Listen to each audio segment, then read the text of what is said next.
to an attack on the United States is to go and destroy the world. When the dragon has its skin poked, it decides to breathe fire on everything. And Code Pink was set up essentially as a warning against doing exactly that.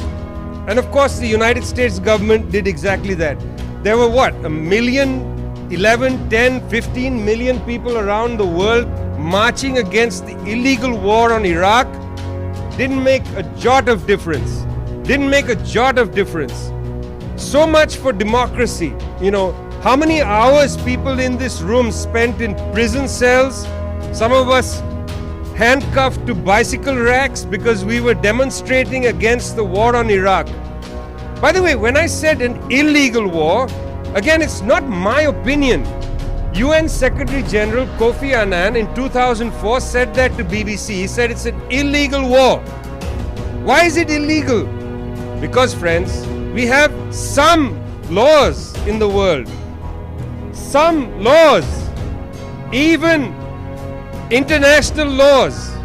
For instance, for God's sake, I'm not even talking about the Communist Manifesto, okay?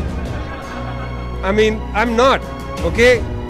I'm talking about the United Nations Charter. The country that violates the UN Charter the most is the United States of America. It's not China. It's not Russia. It's not India. It's not Mexico. It's certainly not Cuba. It's certainly not Cuba. It's the United States of America. The United States of America is the biggest scofflaw on the planet. The United States of America didn't even have the decency to sign the Treaty of Rome.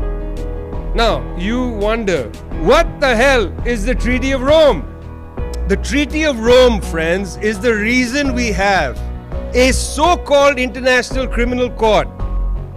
It's a so-called international criminal court because the biggest international criminal is not a signatory to it.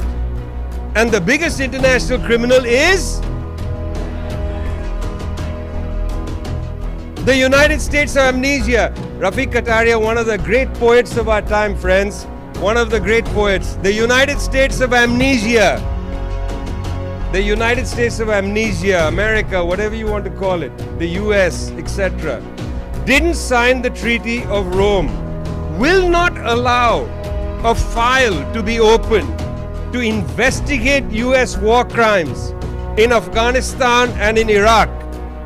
The United States of America cannot have a file opened at the International Criminal Court on its behavior in Afghanistan or Iraq, and Mike Pompeo had the indecency to sanction Special Prosecutor at the ICC Fatih Bensouda and her family.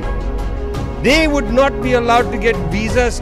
She was not allowed to get a visa to enter the United States to brief the UN Security Council because she had the nerve to open a file on US criminal activity in Afghanistan and Iraq. We know there were war crimes committed, and you know why we know that. We know that thanks to the bravery of Chelsea Manning and the WikiLeaks organization led by Julian Assange. We know this because Chelsea Manning bravely downloaded enough evidence of serious war crimes conducted by the United States in Iraq and Afghanistan. We know that. We know that. There's enough evidence out there. But Mike Pompeo decided, no, the ICC doesn't have the jurisdiction. Actually, they don't mean doesn't have the jurisdiction. What they mean is they don't have the right. Because what they're saying is white supremacy does not have the right to be judged by anybody. After NATO bombed Libya, the lead lawyer at NATO, Peter Olson, was asked by the United Nations to release bombing information so that the United Nations could judge whether NATO exceeded the mandate of UN Security Council 1973. That's what allowed NATO to bomb Libya under Charter 7 of the UN Charter, Chapter 7 of the UN Charter.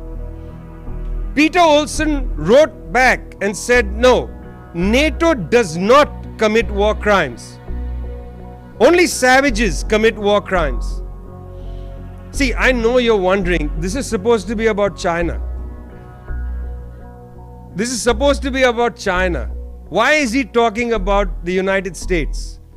Because, friends, frankly, the United States does not have the right to judge anybody.